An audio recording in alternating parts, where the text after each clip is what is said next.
Hey there, and welcome to the November edition of On the Beat. I'm your host, Elise Rooker. We took to Manhattan this month, and our first stop was the South Street Seaport. With redevelopment plans in the works, General Growth Properties is seeking public support and providing an interesting display of information and media to take us through 2 centuries of change at the Seaport. I just had to check it out. The South Street Seaport is undergoing a major redesign phase over the next 6 years. The current public exhibit, Seaport Past and Future, presents this historical place in a brand new way.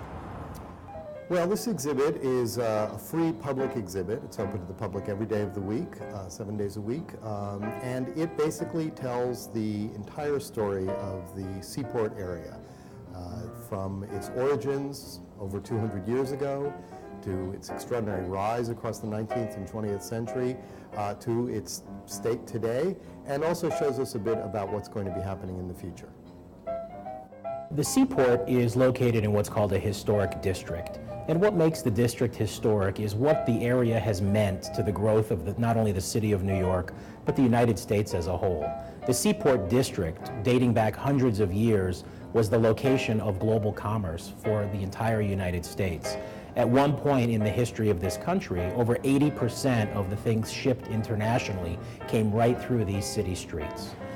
The Seaport district itself has always adapted to meet the needs of the city's growth. So it's gone from an industrialized area to a more residential, community-inspired area, and that's where we're taking the project. Shop Architects won a competition 4 years ago to design the East River waterfront esplanade.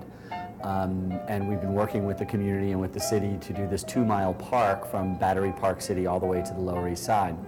Right in the middle of that park sits the South Street Seaport, which is a project that General Growth Properties has a lease on for 70-something more years. So we were not allowed to touch that part of the site.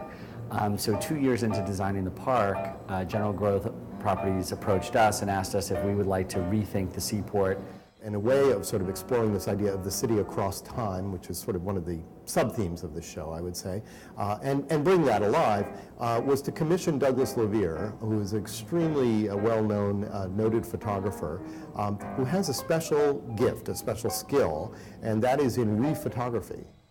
We commissioned him to do a similar project here, in this case taking pictures from all different eras, archival images that go as far back as the 1870s, as recently as the 1980s, and figuring out exactly where they were taken, how they were taken, and recreating them. And having done that, we put a little movie together, a little show, in which we show a historic image first and then a contemporary image. And it's really pretty magical, sometimes because of how little has changed, sometimes because of everything has changed. I think that preservation is never about freezing time. Preservation is about tending architecture, spaces, cities over time as they change. There's no possible way to freeze a city, and especially a city like New York. And so the point is, you can never freeze something in amber. This is not a seaport anymore. It's not a fish market anymore, but it's still about exchanging ideas, exchanging people, exchanging experiences. It's still about being out on the river. It's about contrast, right? It was always the tall ship spires on the water and the low brick buildings in the uplands. This district has had more lives than a cat. It's gone through incredible episodes of change. Every 60 years or so, it's taken on a whole new sort of meaning and purpose and very often shape, new buildings, new structures. And that story has, to an amazing degree, been the story of New York and the story of America. This has been one of the most dynamic and dramatically changing places that has ever existed in the city. Working on the Seaport specifically for the last several years has really changed the way I approach development.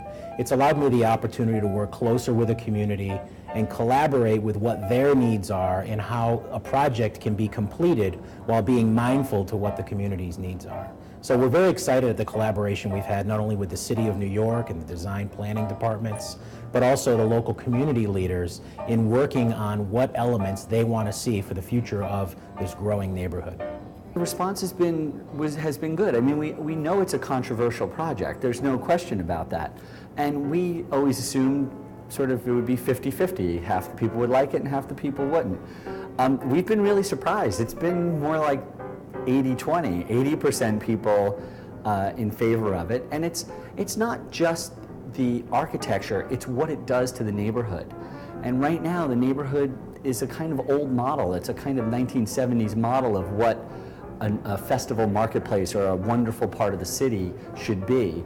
Now the whole city is a festival marketplace. We've actually created comment stations, which are interactive and allow people to put in their thoughts about it, both answer questions and then put in their own ideas.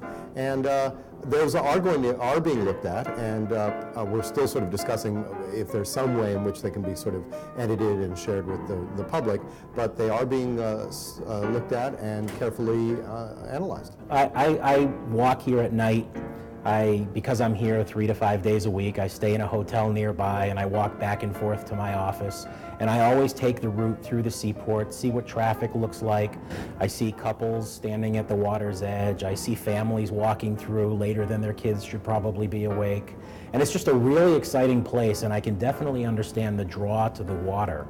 And that's really what this project is about. It's about taking what is a unique site and giving it back and making it more special for not just tourists, but for New Yorkers. We look forward to seeing the final developments, but until then, we're just going to keep enjoying the Seaport's unique atmosphere. If you'd like to learn more and provide your own feedback, visit the exhibit at 191 Front Street and check out thenewseaport.com. After this quick break, Tara Petrolino is going to take us to the Food Network New York City Wine and Food Festival. Stay right here.